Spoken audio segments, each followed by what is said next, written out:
નમસ્કાર મિત્રો, વિડીયોમાં તમારું સ્વાગત છે। તો મિત્રો, અત્યારે હાલની ખૂબ જ મોટી અને દુઃખદ ખબર સામે આવી રહી છે।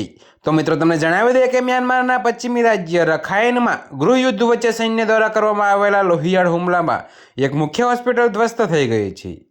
જી હા મિત્રો, તો અત્યારે હાલની આ ખૂબ જ મોટી ખબર સામે મળી રહી છે। ત્યારે મિત્રો, બુધવારે રાત્રે 9:13 કલાકે માવકયુ ટાઉનશીપમાં આવેલી હોસ્પિટલ પર લડાકુ જેટે 2 બોમ્બ ફેંક્યા, જેમાંથી એક સીધો રિકવરી વોર્ડ પર પડ્યા હોવાનું સ્થાનિક સૂત્રોએ જણાવ્યું છે। તો મિત્રો, આ ભયાનક ઘટનામાં 34 દર્દીઓના મોત થયા છે, જ્યારે 80થી વધુ લોકો ગંભીર રીતે ઇજાગ્રસ્ત થયા છે। બચાવ ટીમોના અનુસાર ધડાકા એટલા શક્તિશાળી હતા કે હોસ્પિટલની મોટાભાગની ઇમારત તુરંત જ ધરાશાયી થઈ ગઈ। તો રખાઇનમાં ચાલી રહેલા ગૃહયુદ્ધને કારણે મોટાભાગની હોસ્પિટલો પહેલેથી જ બંધ છે, જેના કારણે આ હોસ્પિટલ જ એકમાત્ર કાર્યરત આરોગ્ય કેન્દ્ર હતી।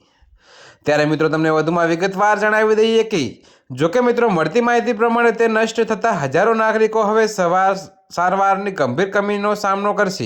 જોકે મ્યાનમારની સત્તારૂઢ સૈન્ય સરકારે હુમલાની પુષ્ટિ કે ટિપ્પણી કોઈ પણ પ્રકારની નથી કરી, પરંતુ સ્થાનિક મીડિયા અને ગ્રાઉન્ડ રિપોર્ટ્સ મુજબ આ સ્ટ્રાઇક માટે સૈન્યને જ જવાબદાર ઠેરવવામાં આવી રહ્યો છે। તો મિત્રો, અત્યારે હાલ માટે આટલું જ। મળીશું નવી અપડેટ સાથે, અને જો તમને મારા વિડીયો પસંદ આવતા હોય તો વિડીયોને લાઇક, કોમેન્ટ, શેર અને અમારી ચેનલને સબસ્ક્રાઈબ કરવાનું ભૂલતા નહીં મિત્રો।